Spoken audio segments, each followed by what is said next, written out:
Bonsoir à tous. Merci d'être avec nous sur La Première. Voici les titres de cette nouvelle édition consacrée au coronavirus. 34 cas confirmés. Le bilan du Covid-19 monte encore en Polynésie et le virus se répand. Parmi ces malades, 3 se trouvent à Moorea. Et pour la première fois, on recense un cas à la Presqu'île et un cas dans les îles. À Rangiroa, nous serons en direct avec le maire de l'atoll, Teina Maraeura. Il nous en dira plus sur ce cas, sur les précautions mises en œuvre et sur la réaction de la population à cette annonce. C'est la dernière fois avant longtemps que l'on verra ces images des passagers qui se pressent pour embarquer à l'aéroport de Tahiti Fa'a. Ce soir, 2 vols sont programmés, l'un pour San Francisco, un autre rajouté à la dernière minute pour Santiago du Chili. Ensuite, les vols commerciaux seront interrompus. On rejoindra Thierry Stampfler sur place dans un instant. Il nous dira si tous les non-résidents en attente de rapatriement vont pouvoir partir ce soir. C'était la nuit test pour le couvre-feu de 20h hier soir jusqu'à 5h ce matin. Il était totalement interdit de se déplacer en Polynésie et ça recommence dans moins d'1 heure. Nous verrons comment la population a obéi à cet ordre strict et sans précédent dans le pays.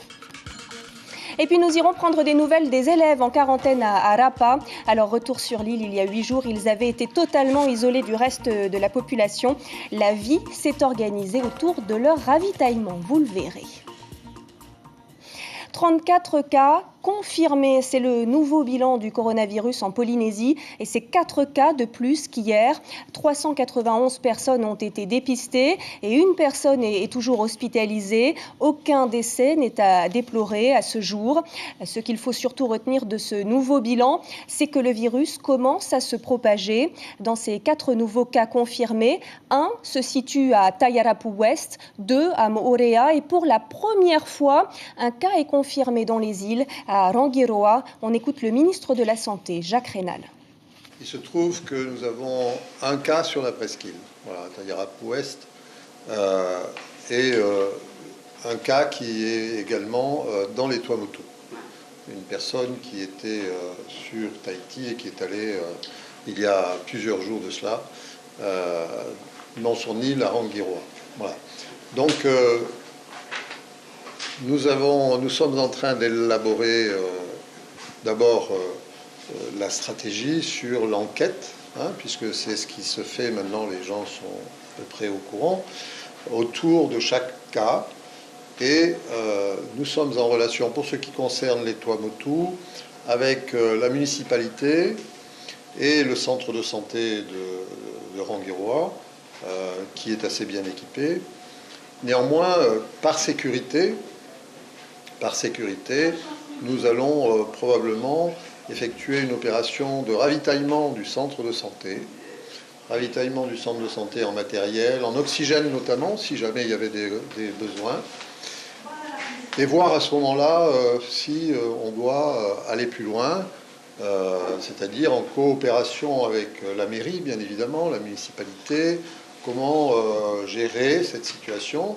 Est-ce que le centre de santé de Rangiroa est suffisamment équipé pour pouvoir faire cette enquête autour du cas, vérifier l'état de santé de la population et voilà, s'il a besoin de support, nous sommes prêts à amener des supports, mais nous sommes encore en discussion avec la commune pour voir comment on va pouvoir s'organiser.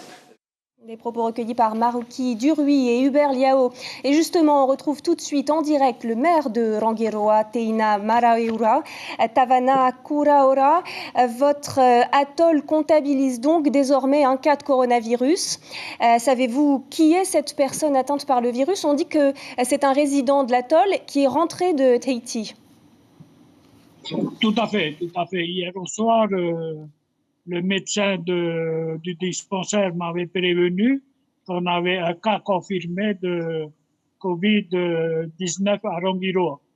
Alors aujourd'hui, on a fait une réunion avec toutes les forces qui composent notre cellule de crise et on avait décidé de ramener cette femme qui est pauvreté. Vous souhaitez que cette personne soit donc rapatriée sur Papeete, c'est bien cela? Tout à fait. Dans quel état de santé se trouve-t-elle actuellement, Tavana? D'après le médecin, elle est confinée chez elle. Elle est bien pour le moment, elle est bien. Bon, je ne sais pas plus de sa maladie. Alors Tavana, cette femme est rentrée en avion. Il y avait très probablement d'autres personnes dans l'avion, d'autres gens avec qui elle a été en contact sur l'atoll. Est-ce que vous craignez que le virus ne circule déjà sur Rangiroa? On l'espère pas, mais on a décidé de faire des analyses autour d'elle pour voir si elle n'a pas dispatché ce virus. Alors, on a entendu le ministre de la Santé, Jacques Raynal, dire que du matériel médical va vous être envoyé sur l'atoll. Il a indiqué également qu'il allait voir avec vous vos besoins. Est-ce que vous avez besoin de plus d'équipements au cas où, justement, il y aurait un début d'épidémie sur l'atoll de Rangiroa? Tout à fait. En ce moment, on a quelques nécessaires pour le moment. Mais s'il y a déjà un cas, il vaut mieux prévoir pour des cas après. Merci beaucoup pour ces précisions, Teina Mareura. On rappelle que vous êtes le Tavana de Rangiroa où un cas de coronavirus est donc confirmé ce soir. Et on reste sur cet atoll où le respect du confinement et du couvre-feu va donc devenir plus crucial que jamais. Les gendarmes sont pour cela en première ligne. Leur défi, faire respecter le confinement sur une île où la pêche est une activité quotidienne et ne pas tomber malade eux-mêmes. Thierry Stampfler sur des images de notre correspondant Marc Mouton. À la gendarmerie de Rangiroa, il y a d'abord les mesures de précaution en interne. 6 gendarmes, 2 équipes de 3 qui ne se croisent plus. Bureau désinfecté après chaque service et communication uniquement par moyens dématérialisés. Il est clair que ces mesures sont particulièrement contraignantes pour chacun et chacune d'entre nous. Mais pour nous, c'est la meilleure façon justement de faire face au risque de contamination et surtout de garder un potentiel de militaires actifs. Mission de routine quotidienne, le contrôle du respect des mesures de confinement. Choper des voitures, des gens, et de vérifier qu'ils aient bien leur attestation et qu'ils justifient leur déplacement. L'ambiance est relâchée et le respect des règles accepté. Bon ben là, elle a son attestation de déplacement, elle se rend à son lieu de travail, donc jusqu'à la fin du confinement. Tout va bien. Ok, eh bien écoute, bon courage, bonne journée. Mais il y a aussi tout un travail sur le lagon. D'abord avec les plaisanciers qui n'ont pas le droit de se déplacer sauf exception, raison de santé par exemple. Ce bateau a eu exceptionnellement l'autorisation de se rendre à Tahiti. Et on l'a reçu par Cathy Rochereau. L'instant, d'accord. Et donc pas de problème, on va partir. On attendait votre venue. Ensuite et surtout avec la population locale, qui a besoin de pêcher pour trouver de quoi se nourrir.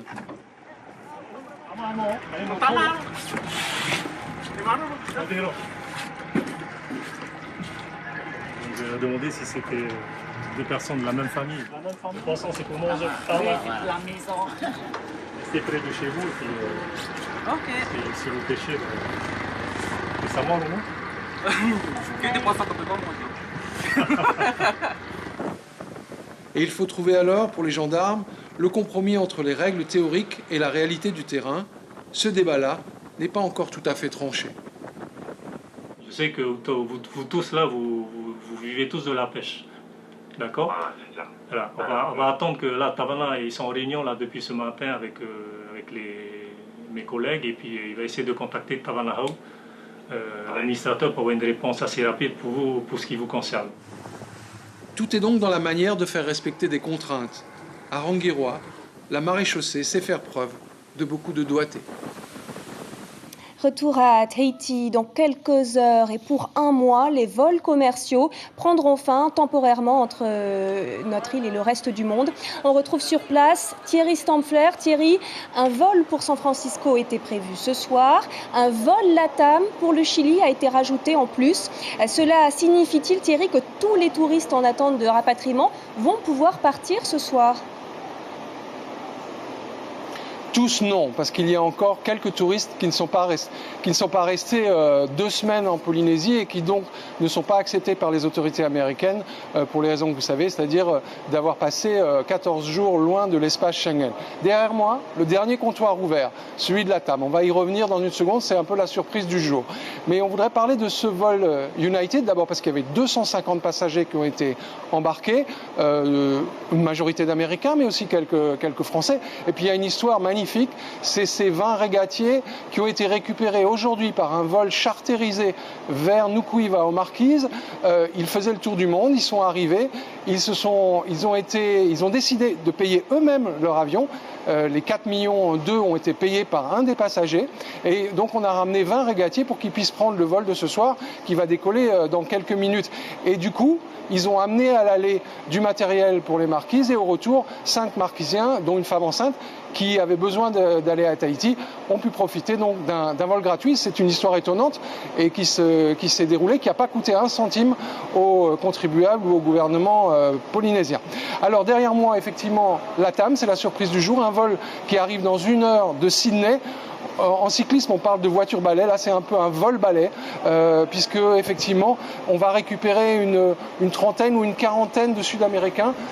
Et là aussi, ça n'a pas été simple. Il a fallu régler avec les autorités chiliennes le fait qu'ils autorisent ces Mexicains, ces Colombiens et aussi ces Argentins de pouvoir quitter le Chili après le vol.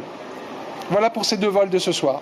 Alors, on vous laisse remettre votre oreillette, Thierry. Ensuite, donc, ce sera un arrêt complet des vols commerciaux avec de lourdes conséquences, d'abord commerciales et puis sanitaires, Thierry. Oui, alors commercial parce que évidemment l'aéroport va pas fermer mais être vraiment mis en sommeil. En gros, il y a 203 employés de ADT. À peu près un tiers d'entre eux sont des techniciens ou des gens de la sécurité ou quelques personnes qui vont faire des travaux. Donc eux vont continuer à travailler. Pour le reste, il y aura un peu de télétravail et aussi forcément des congés à prendre, au moins 1 semaine de congés. On n'a aucune nouvelle pour l'instant, en tout cas aucune confirmation du fameux vol cargo pour la Chine.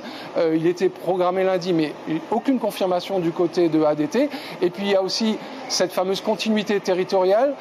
Visiblement, elle n'est pas encore mise en place. Il n'y a aucune date pour un vol vers l'Europe. Donc c'est vraiment une mise en sommeil de l'aéroport qui va avoir lieu, disons, dans 2 petites heures après le départ du vol de LATAM.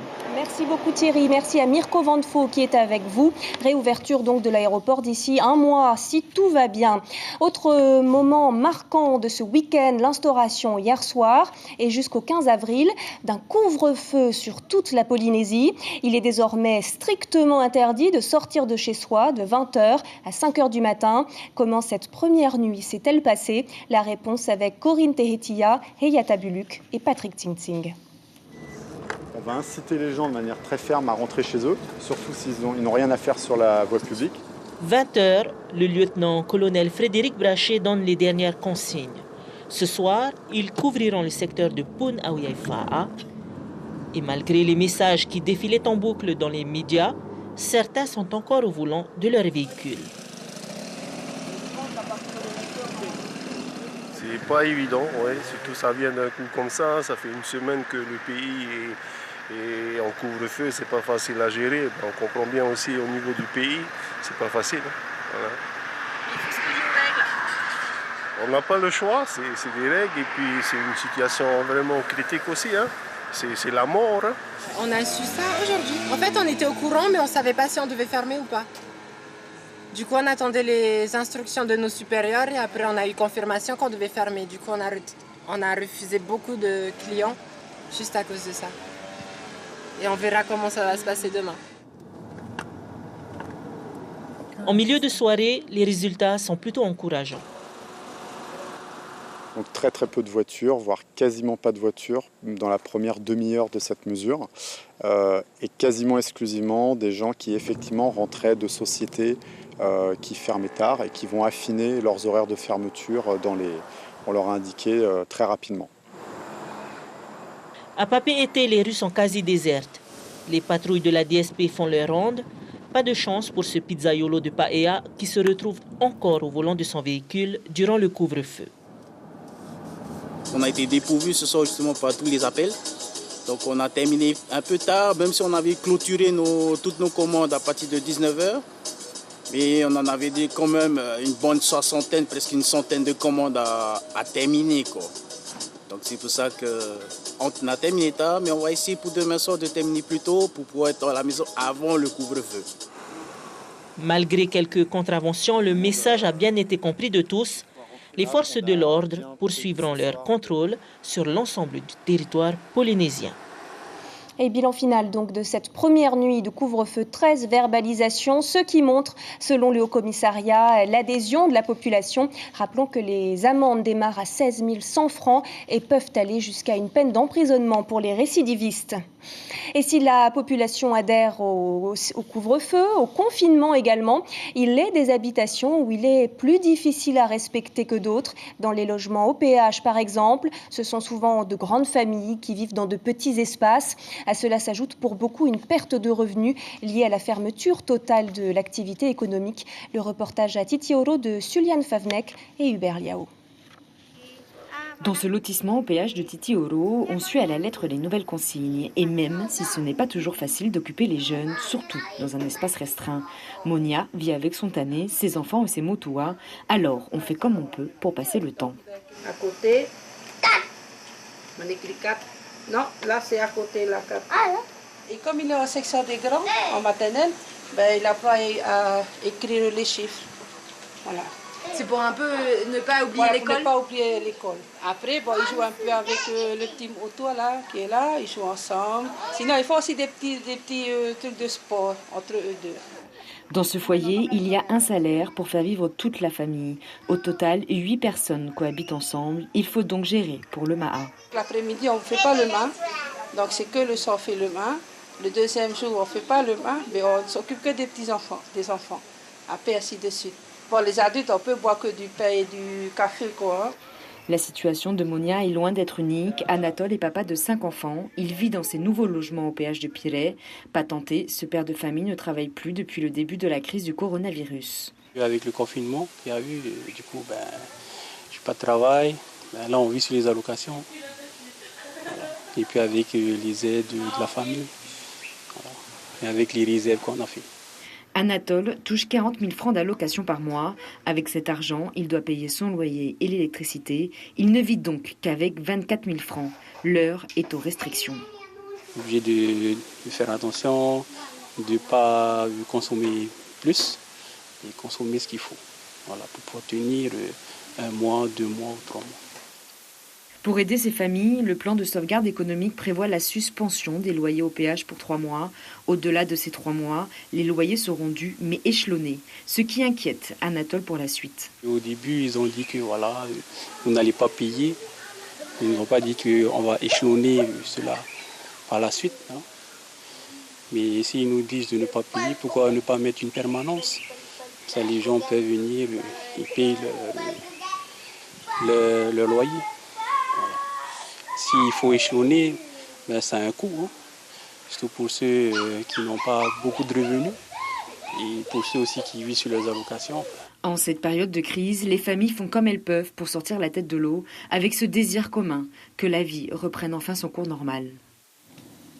Et c'est désormais certain, les cours ne reprendront pas en classe le 6 avril, comme la métropole l'expérimente depuis maintenant plusieurs semaines. Les élèves polynésiens devront donc se mettre au cours à distance. On appelle cela la continuité pédagogique. Ces modalités seront communiquées aux parents d'élèves jeudi prochain. L'enseignement devrait être dispensé par visioconférence. À Rapa, voilà maintenant 8 jours que les élèves rapatriés de Tahiti à la fermeture des écoles sont en quarantaine. On s'en souvient, l'île la plus isolée des Australes n'a laissé aucune chance au virus pour contaminer la population. Rien n'est venu interrompre la quatorzaine de ces jeunes et l'organisation est désormais bien rodée. Suliane Favnek sur des images de notre correspondante Maïré Anania. Rapa a pris des décisions exemplaires en termes de confinement. Les élèves rentrés de Tahiti la semaine dernière ont aussitôt été dispatchés dans 2 lieux aménagés en village de confinés avec une organisation déjà bien rodée. Les hommes assurent 24 heures sur 24 la surveillance afin que personne n'entre ou ne sorte. Quant aux femmes, elles sont réparties par groupe de 4 pour assurer quotidiennement les repas. On vient et puis les enfants s'éloignent 2 mètres ou 1 mètre et demi, je sais pas, 2 mètres normalement. Et nous, on pose le main dans le plat. Et on peut dire que les mamans prennent soin de leurs enfants. Les menus du jour sont établis et préparés par les cantinières. Une chose est sûre, les élèves ne manqueront de rien. Nous avons une équipe de mamans depuis ce matin à 5 heures. Nous sommes tous là pour préparer à manger. Pour le petit déjeuner, nous avons préparé des crêpes avec de la confiture, du sao avec des pâtés. Et nous avons préparé également du poisson cru aux légumes pour le petit déjeuner de ce matin. À Rapa, les consignes sont scrupuleusement respectées par tous. Leilani a 4 enfants confinés et même si c'est dur de ne pas les voir, cette mère de famille estime qu'il vaut mieux prévenir que guérir. C'est une bonne chose pour la population tout d'abord, par précaution, pour ne pas avoir le Covid-19. J'ai 2 filles qui sont en confinement à la salle socio-culturelle et 2 garçons qui sont à l'école du TBI que je n'ai pas encore vus. Je les ai juste vus par Vini.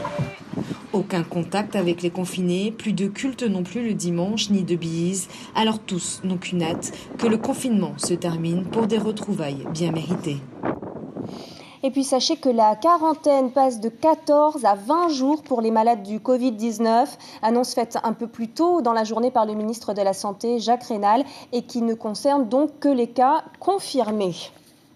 Les autorités ont prévenu un pic de cas de coronavirus est attendu en fin de semaine prochaine en Polynésie. Tous les établissements de soins se préparent donc à un éventuel afflux de patients. C'est le cas de l'hôpital rural de Moorea. Les consultations habituelles avec la sage-femme ou le taoté sont transférées dans une autre structure, les bâtiments de l'association Humamero no Moorea Maio, ce qui permettra d'isoler au sein de l'hôpital les malades du coronavirus. Vous voyez à l'image ce déménagement important. Rappelons qu'à l'heure actuelle, il y a 3 cas de coronavirus confirmés sur l'île de Moorea. Et en ces temps où le tourisme est totalement à l'arrêt, cette question, combien d'établissements vont survivre à la crise? À Rayatea, les hôteliers sont bien sûr inquiets. Ils tentent aussi d'être philosophes puisqu'ils sont fermés. Ils en profitent pour rénover ou finir de rénover leurs locaux, leurs chambres. On écoute 2 d'entre eux au micro de notre correspondant Julien Vesco. Si on inclut les réservations à rembourser et tout ça, on est presque à 0 puisqu'il faut rembourser une quarantaine de réservations. Les gens réclament et bon, pour le moment on fait rien, on attend les décisions qui vont. Qu'est-ce qui va se passer, on ne sait pas. Le plus pénalisant, c'est pour notre staff. On a un staff qui est fidèle depuis plus de 10 ans maintenant. On avait prévu 7 nouvelles embauches liées à l'augmentation de la capacité. Donc 7 nouvelles embauches qu'on ne va pas pouvoir faire. On va décaler dans un premier temps et on va voir ce que ça donne. Et en ce qui concerne notre staff, on l'a assumé jusqu'à présent, on les paye et tout, comme si de rien n'était. Par contre, c'est vrai que si jamais ça s'éternise, on va avoir un souci, on sera obligé de mettre ces gens au chômage technique. Une situation qui concerne, hélas, beaucoup d'entreprises en Polynésie. Vous l'avez peut-être remarqué en faisant vos courses, tous les travailleurs ne sont pas logés à la même enseigne en matière de protection sanitaire. Certaines caissières, par exemple, ne sont pas encore équipées de masques. Pour les aider, une page Facebook a été créée. Elle propose à ceux qui seraient volontaires d'acheminer des masques et autres protections directement à ceux qui en ont besoin. Le créateur de la page, Nicolas Pérez, nous explique le fonctionnement de cette chaîne de solidarité. J'avais des courses à faire, donc je profite en fait de faire mes courses et de prendre un petit stock qu'on m'a livré hier soir pour le distribuer à des magasins dont on voit très bien en fait qu'ils n'ont pas de protection encore Et ces gens-là sont en frontal avec la clientèle, il leur faut à tout prix des protections. Et ces protections, je le redis encore une fois, sont gratuites, on les donne gratuitement et bénévolement parce que tous les gens qui font ces masques le font bénévolement. Autre démonstration de générosité peut-être moins vitale, mais tout de même nécessaire, celle des coachs sportifs. Enfermés chez eux comme tout le monde, ils sont nombreux à avoir fait basculer leur activité sur le net gratuitement et ils ont trouvé leur public avide d'exercice physique en cette période de confinement. Stéphane Ratino, Patita Savea. Le sport à la maison en toute décontraction. Depuis sa terrasse, Maï le coach a ouvert bien des horizons bénévolement, car ces mouvements 1000 fois répétés sur la toile font désormais contagion. L'idée, faire corps ensemble contre le virus et pour la santé. En direct, 3 fois par semaine, sa voix fait sens auprès de centaines d'internautes. Il anime des séances qui ont déjà trouvé leurs fans. En temps de confinement, c'est super. Ça nous permet de faire du sport, surtout qu'on est habitué à aller en salle ou à sortir. Donc c'est vraiment un moyen de se dépenser. J'en ai besoin. Et de deux, j'aime beaucoup, c'est ludique, c'est simple. Et tu te régales? Pas vraiment, parce que le nouveau format fait qu'au niveau de la maison, il y a une nouvelle organisation, parce qu'il y a les enfants. Donc lorsque je leur demande de rester un peu plus calme à l'heure précise du coach de meilleur, c'est un peu plus compliqué. Maï est un professionnel. Ce diplômé de l'université prépare chacune de ses séances au millimètre, à la minute près. Le but, permettre à tous d'accéder aux exercices où des défis rajoutent une touche ludique. Se rapproprier son corps, le faire vivre, voici le chemin qu'il propose à tous. Tout est calculé, le temps de travail, le nombre de séries et le temps de récupération. Et c'est vraiment pour tous les niveaux? Ah oui, tout le monde peut faire. Hein. Chaque exercice comporte 3 difficultés, 3 niveaux de difficulté, pour que tout le monde puisse suivre sans difficulté.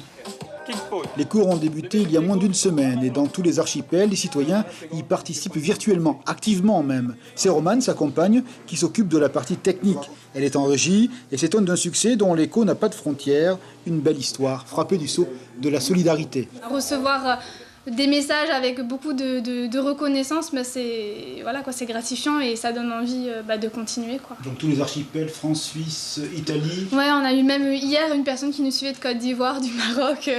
Je sais pas comment les gens arrivent à voir les vidéos, mais ils les voient. C'est des sauts. Ok, on essaie de garder la posture droite. Respirez. Maï offre son souffle à tout son peuple. Le garçon originaire de Maupiti continuera à nous accompagner de haut en bas et de droite à gauche tout au long de ce confinement. On tient le coup. On peut chausser ses baskets, même en confinement. Pour toutes vos questions sur le coronavirus, n'oubliez pas qu'outre le 15 à appeler en cas de symptômes, le Haut Commissariat a aussi lancé un numéro gratuit, le 444 789. La ligne est ouverte 7 jours sur 7 à partir de 8 heures. Des professionnels de santé répondent à toutes vos questions. Et puis, bien sûr, n'oubliez pas les gestes barrières pour vous protéger. Lavez-vous régulièrement les mains, toussez et éternuez dans un mouchoir à usage unique. Et bien que cela bouleverse nos habitudes, surtout évitez de serrer la main ou les embrassades. Un rappel de l'information principale de ce journal. Les 2 derniers vols commerciaux vont partir dans quelques instants de l'aéroport de Tahiti Fa'a. Un vol United à destination de San Francisco. Un vol supplémentaire opéré par LATAM à destination de Santiago du Chili. Ensuite, l'aéroport fermera ses portes aux passagers pour 4 semaines. L'autre information à retenir aujourd'hui, c'est l'apparition pour la première fois d'un cas de coronavirus à la presqu'île et dans les îles. À Rangiroa, à Moorea, 2 cas supplémentaires ont été comptabilisés. En tout, le bilan du Covid-19 s'élève ce soir à 34 cas confirmés en Polynésie. C'est ainsi que s'achève ce journal. On se quitte sur les images du mini-concert donné en direct sur Facebook il y a quelques instants par le chanteur du groupe Pepena, Reimana Barret. Excellente soirée sur la première et surtout, n'oubliez pas, restez chez vous. Clapot en guise de mots, un air de banjo en toile. Retrouvez notre journal en replay sur notre site internet. Sur la mer, tu restes roi. Retrouvez ce programme en replay sur notre site internet.